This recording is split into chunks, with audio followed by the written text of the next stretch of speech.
back. Today I'm going to be sharing another creative photography idea, and this is the one that I'm going to be showing you how to create. So I created this one on Photoshop, but you can easily create this just on any app, and today I'm going to be using PicsArt to show you exactly how to do that. Before we begin editing, you're going to need to take some pictures of your own. You can use any props that you want. I have chosen a theme of fruits, so today's prop is going to be cherries. So let's head over to the Photoshoot and I'll show you exactly how I took my pictures. Today I'm going to be showing you how you can do an at-home DIY photo shoot with nothing but very simple household items like fruits. Hopefully you eat fruits. If you don't, get some vitamins in you. I also went with more reddish makeup to kind of match with the cherries. And I've also got my very big lashes on so that I can be dramatic with my pictures. This is looking so awkward. What do I do with these? Why did I choose these? So good on my own. It's because other people were wise enough to not use this. Pictures. This is not the fruit to be posing with. That is sour. During the photo shoot, it was quite a challenge for me to find a way to pose with cherries because they're really small. So if you're going to be replicating this, I definitely recommend using a bigger prop or bigger fruit so that you can have an easier time to pose with, because that was really difficult for me. Don't forget to take blank pictures with just your hand and the prop so that you can use it in editing. Now that I've taken the pictures, I have sifted through them and I chose the exact picture that I want to be using for this edit. Today I'm going to be using PicsArt because I think that this is going to be the most easiest to use when it comes to masking, which is exactly the tool that we're going to be using for this edit. So I've just inputted a blank picture onto PicsArt over here. So I'm going to come to tools and I'm going to come to crop. So you can see that there are so many different options. Here I'm going to be using it for Instagram portraits, so let's begin with this. So it's actually really important to crop first and not at the end, because you might actually end up cropping the beautiful artwork that you create because you realize the size isn't correct for where you want to post it. So I'd say keep that in mind for where you want to post it before beginning. And in this case, I know that I want this to be posted on Instagram and my portfolio, so I know that the size ratio is going to be exactly accurate for what I want. Okay, so first of all, I'm going to come into add photo over here. So this is going to be the base picture that I'm using, and as you can see, the background is already blank, and I already color edited it because I think that this video will be too long. Here's the blank canvas that I want to use, and you can use any background that you want, but I recommend something that isn't too complicated, something that's like pretty blank so that you can have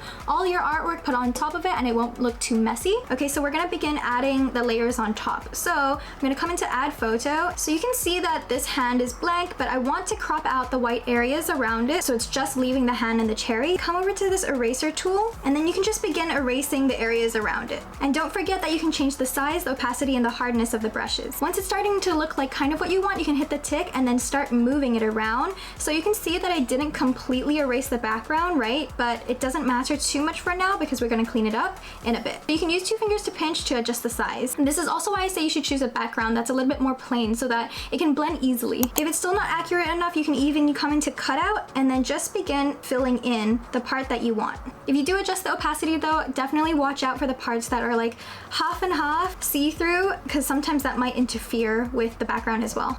Okay, hit save, and now you can see it's a lot better. We can adjust the size again, and also you can use the bottom arrow instead of pinching as well. It's up to you, and then just place it where you want.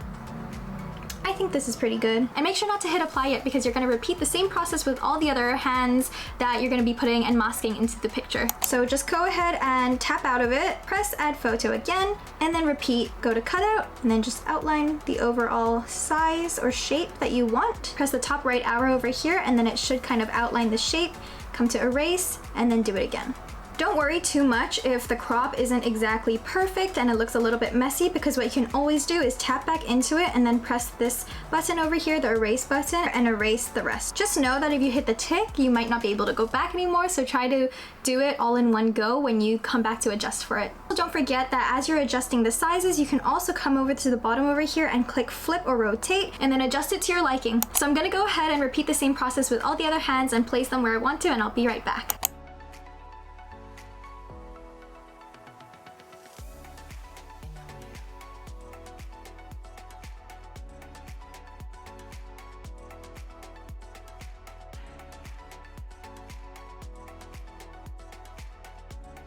So you can already see that it's getting a bit difficult to tap on the different layers because it's not as big as a desktop, which is originally why I used Photoshop to edit all of this, but this is also just another easy way for you to be able to do so. And now the final parts that I want to tweak are the colors of the hands so that it can blend really well with the background and the subject, which is me. So I think it's already blended pretty well because I did take the pictures of my hands and me around the same time, so not much has changed in terms of lighting. But to get it a little bit closer to having a full blended picture, I'm just gonna tap on one of the hands and then you can come into adjust. So you can just start adjusting the brightness, the shadows, the hues, just to bring it all together. That took way longer than I thought it was gonna take, but I think I'm finally ready to hit apply on all of the hands and finally complete the photo. So here's the final image that we created together. So the original one was created with Photoshop, but this is also another way that you can recreate the image yourself, and it's completely free. It is a little bit more hassle, I would say. I personally really like using Adobe because it's a lot easier and cleaner to use, and it's like easier to handle with the colors and layers and all of that. Whereas I feel like on mobile, you have to be very careful